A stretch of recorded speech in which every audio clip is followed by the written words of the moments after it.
Hi folks, welcome to day 37. Today we're going to be applying the product and quotient properties that we learned last week to variables. So if we have a variable underneath a radical, right? Like if we had like the square root of x cubed, right now we don't really know how to simplify that. All right, now technically you can always split that up into a factor tree, right? Like that's the same thing as x times x times x. It's also the same thing as like x squared times x, right? And you could split it up by factors and try and figure it out that way, but it can be pretty confusing. So I have a trick that I'm going to teach you today. All right. Now, if we have a variable raised to some power, p, if p is even, then... and it's also under a square root. So if p is even, then what we can do is we can actually pop that outside of the square root and just divide p by 2. Okay, so if we have an even exponent, we can take out the variable from the square root and just divide the exponent by 2. So if we had like the square root of x to the 6th, for example, that's an even power, so we can actually rewrite that as x to the 6th divided by 2. And 6 divided by 2 is just 3, so we could rewrite that as x cubed. So the square root of x to the 6th is just x cubed. So if p is even, if our exponent is even, the easiest way to do this is to go ahead and just divide the exponent by 2, and then it's no longer in a square root. Now, if we had the square root of x to the p and p is odd, then what we'll have as our answer is we'll have to subtract 1 from our power and then divide it by 2. Because remember, any odd number subtracted by 1, any odd number subtracted by 1 is always an even number, right? That's the definition of an even number. So it's also the definition of an odd number. That's how they're interchangeable, right? They build together. They're cooperative. All right. So if we have an odd variable, or an odd power, I should say. If we have an odd power, what we'll do is we'll take the power, p, subtract 1, and then divide it by 2. And then we'll also have this multiplication of a square root of x. So if we had the square root of x to the 7, for example, well, we go ahead and rewrite it as x to the 7 minus 1 divided by 2 times the square root of x. And then we simplify. 7 minus 1 is 6, so 6 over 2 is our new variable. So we have x to the 6 halves, and 6 divided by 2 is just x cubed. So we get x cubed times the square root of x. So x to the 7 is just x cubed times the square root of x. There are a couple of key ones that do differ from this, okay? But for the most part, if you have an even exponent, you can just pop it outside of the radical and divide it by 2. If you have an odd exponent, you pop it outside the radical and subtract 1, then divide by 2. And then you also have this other radical, okay? So the only time this doesn't work is if you have the square root of x, that's just the square root of x. And if you have the square root of x squared, it does still work, but it's easier to just remember that the square root of x squared, the square and the square root cancel, so you're just left with x. All right, so these were our two special cases. Every other number will work with my formula here. So if p is even, you pop it outside the square root, and it's just p over 2, or x to the p over 2. If p is odd, you subtract 1, and then divide by 2 as your exponent, and then you have that multiplication of the square root of x. Let's go ahead and try out some like big examples, though, because these ones were pretty easy. So if we had something like the square root of 27x to the 5th, all right? So we know how to deal with numbers, right? And keep in mind that 27 is being multiplied to x to the 5th, so we can still use our product property. So we use the product property to split this up into our two radicals, right? So then we have the square root of 27 times the square root of x to the 5th. Now we just go ahead and simplify as we normally would. So we know 27, we have to write our factor tree of 1 and 27 and 3 and 9. Then we identify our perfect squares within our factor tree. So I have a perfect square of 1, but that's not helpful. And I have a perfect square of 9. 9 is my biggest perfect square, so I'll use that. So my new solution would be the square root of 3 times 9. Okay. And then for our right part, that square root of x to the 5th, we know that we rewrite that as x to the 5 minus 1, because this is odd, right? Since p is odd, we rewrite it as 5 minus 1, this part here, divided by 2. So we have x to the 5 minus 1 divided by 2 times the square root of x. Now we can go ahead and simplify it down a little bit further. So we have the square root of 3 times 9. All right, so we can split that into the square root of 3 times the square root of 9. And then we have x to the 5 minus 1 over 2. So 5 minus 1 is 4. So you have x to the 4 halves, and you have that square root of x. Now I can go ahead and simplify. So we have this square root of 9, which we know is plus and minus 3, and then 4 halves can also simplify down to 2. So we have plus and minus 3, and we have our x to the 2nd power, okay?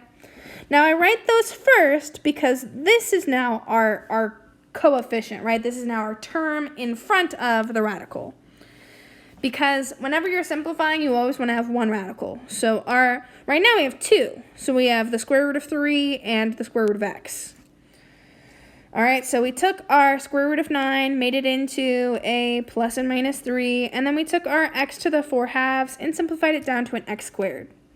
Since these are all multiplied, the order doesn't really matter, and since it's really helpful to see what's inside the radicals, we always put everything that's not inside the radicals first. So that's why you have the plus and minus 3 times that x squared. Our final step is to just go ahead and combine this square root of 3 and the square root of x into one radical. So remember that product property can be used both ways. So our final answer would be plus and minus 3x squared times the square root of 3x. All right? So I know it looks like a lot, okay, but let's break it down.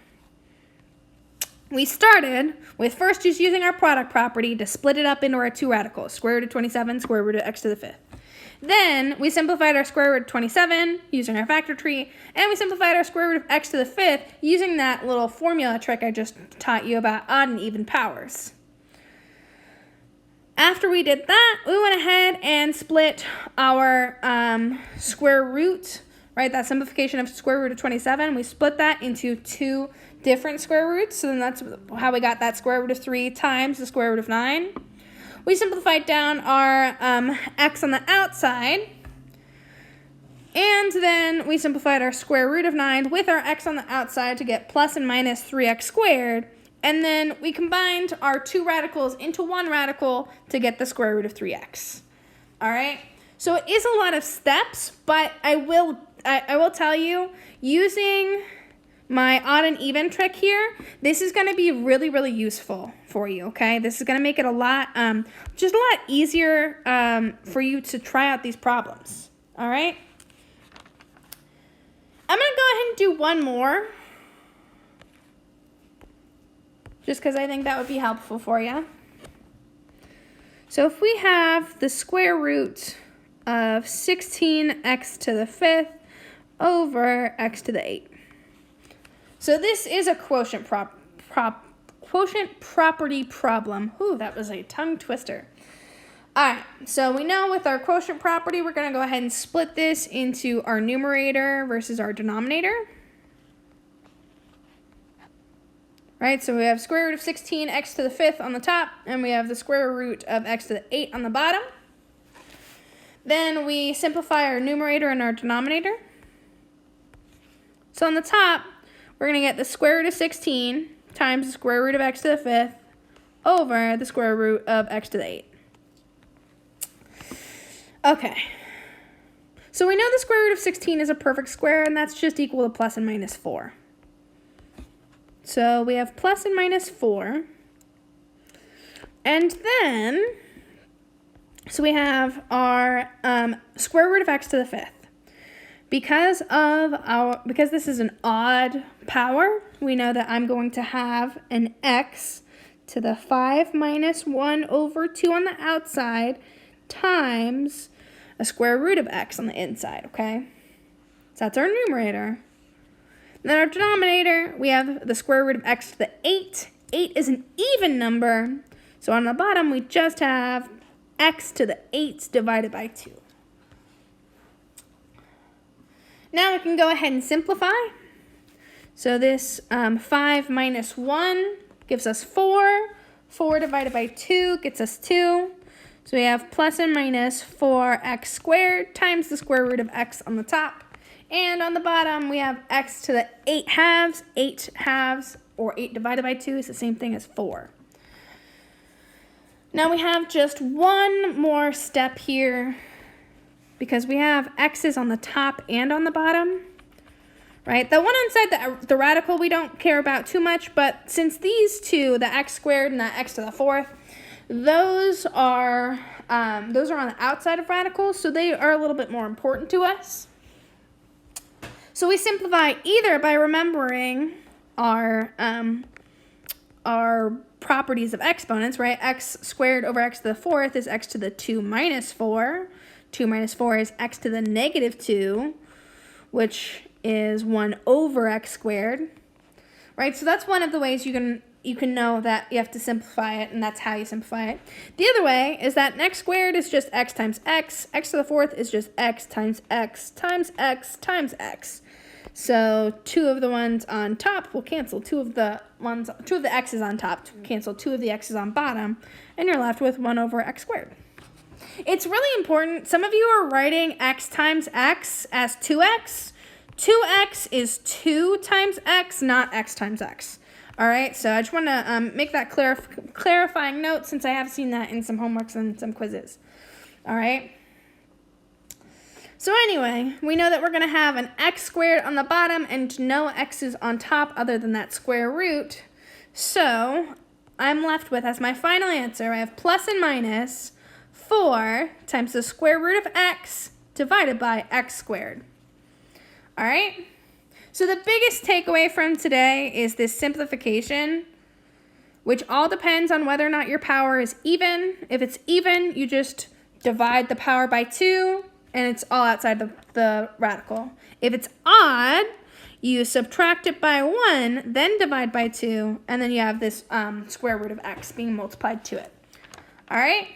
So there are 3 problems for you to try out today. Go ahead and give those a try. Tomorrow will be a review day, reviewing all of this stuff from 9.1. 9.1's gone on for almost 2 full weeks. So, and since we didn't have a quiz last week, we'll have more of a test this week rather than like a quiz. But it's still gonna be, probably be 1 problem. And I'll do a review assignment or practice test, I should say.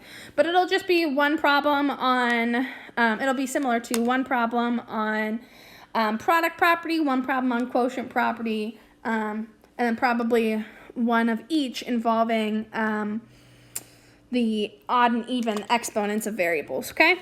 So that's something to look forward to for Thursday this week, since you have Friday off. But on the plus side, you do have Friday and Monday off, so there's that to look forward to, all right? I just mainly don't want to, I don't want to test you next week after you've, forgotten everything. So I'd rather give you, a short test this week and then, a short test next week. Maybe, I'll still probably call it a quiz, because that's all it really is. But I just kind of want to see where you're at and see how it's going for you.